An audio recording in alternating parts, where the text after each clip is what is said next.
I can't believe what we have witnessed from Manchester United today. Shambolic, total and utter disarray. And anybody who is trying to say that Manchester United have turned a corner because of the domestic form, have a look at what we witnessed tonight. Total and utter incompetence across the board. Eric Ten Hag needs to take his share of the responsibility as well. Let's remember that Andre Onana was his man, and this is remarkable. Manchester United have scored 9 goals away from home in the Champions League and have managed not to win any of those games. How is that even possible? It's unfathomable to me. You can score 3 goals away from home against Istanbul, against Galatasaray, against Copenhagen, and have no victories to show for it. Okay, scoring 3 in Bayern Munich, yes, you should still be winning the game, but Bayern are obviously capable of scoring 4, 5, 6, so I will make an exception there. But how is it possible to have won none of those games? The game management from Manchester United, from Ten Hag, is an abomination. What we should be talking about tonight easily is Manchester United going through. Manchester United would have walked this group if there was even a semblance of a coherent tactical plan going into the games. But there isn't, and they're not, and that's why they are going to plummet into the Europa League if they're lucky or unlucky, depending on your perspective. I just cannot believe who Manchester United are. Like, how are they breaking all sorts of records? Like, no team in the Champions League this season has dropped more points than Manchester United from winning positions. They've conceded 14 goals in 5 games. 14 goals in 5 Champions League games. That is the sort of record that generally belongs to a team that you don't expect to qualify.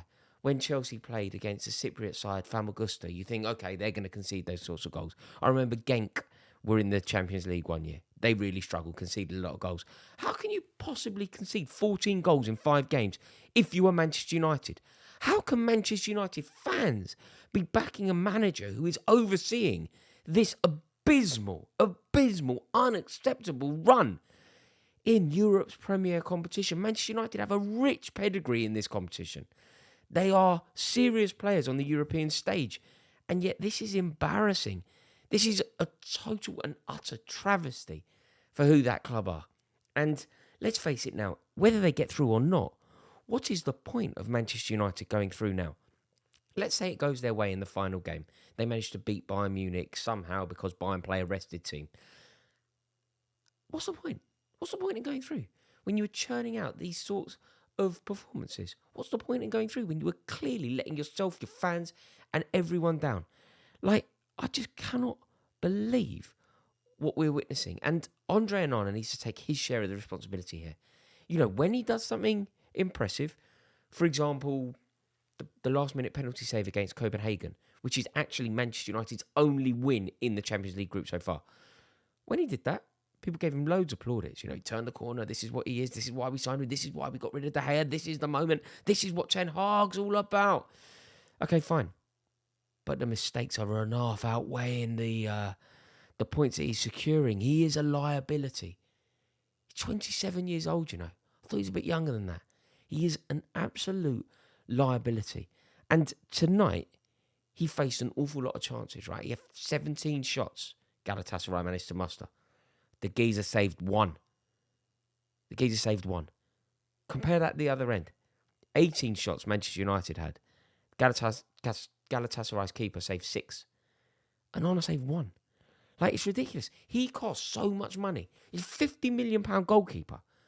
And Eric Ten Hag persuaded Manchester United to sign him from Inter. Like, that decision deserves so much more scrutiny than it's getting. Why are people not talking about it?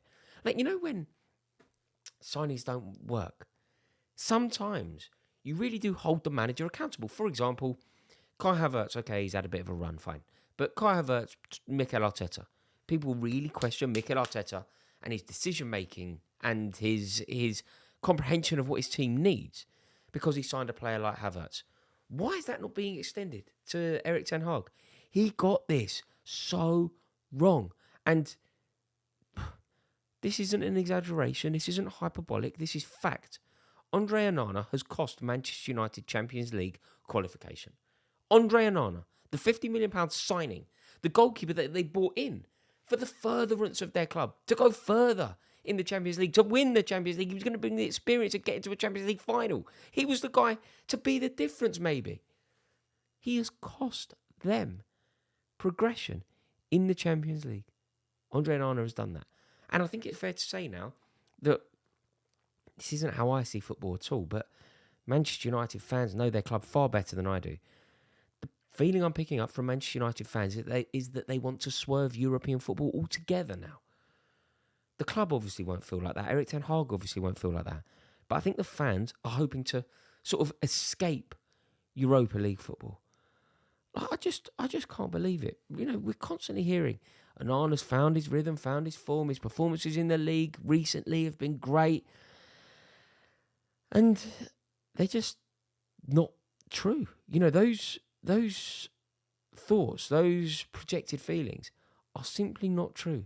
Like the errors that he made tonight, they are embarrassing. Schoolboy.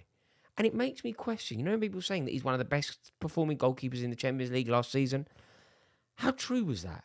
Because I've literally just witnessed him chucking the ball into his own net. I've literally just witnessed him being the man to ensure that his club aren't in the Champions League. So look, football hipsters always tell me, you know, he's fantastic for Inter Milan. His distribution was phenomenal, and he was part of the reason that they were so good last year, getting to the final. Is that true?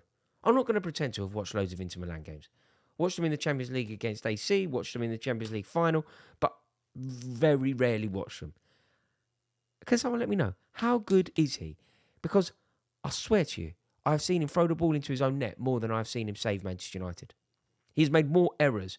He is more of a liability to that team. Like, he isn't even comparable to the De Gea situation, where De Gea would rescue them and then cost them.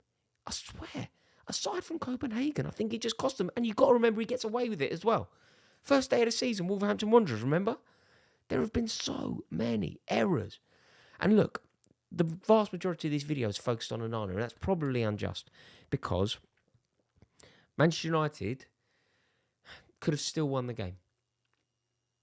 But they scored 3 goals away from home. They've done enough to win the game. And if their goalkeeper even puts in a whisper of a decent performance, a shadow of a decent performance, just a 5 out of 10, Andre, they probably progress. But his performances have been so bad. And look, he wasn't the only one, you know. He wasn't the only one at fault for the goal's sake. I don't know why Bruno Fernandes is giving away ridiculous free kicks. I don't know why he's doing that, because he's such a good player. He's got so many strings to his bow. I honestly think that he's a sensational, borderline world-class footballer. Look at the quality of the goal that he scored.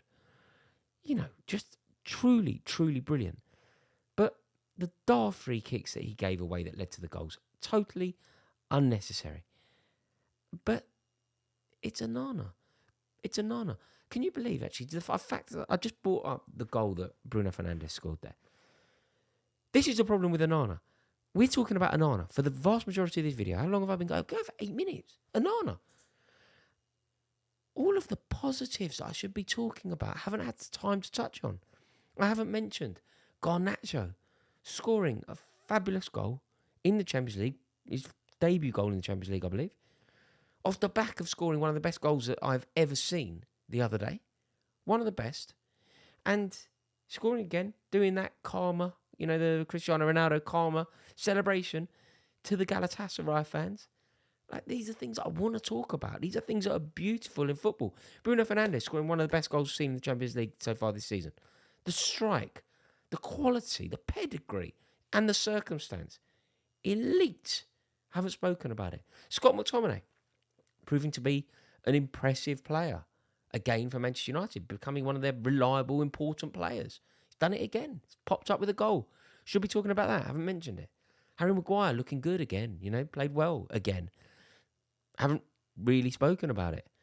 Manchester United putting loads of strings of passages of play together early on to dilute the atmosphere that was intense as anything. Haven't really spoken about it, because we are talking about Onana. And the way that Manchester United are losing leads, it's unbelievable in the Champions League. I've never known anything like it. From one of the most prestigious clubs in the world. Like, let's just go through this, right? They gave away what?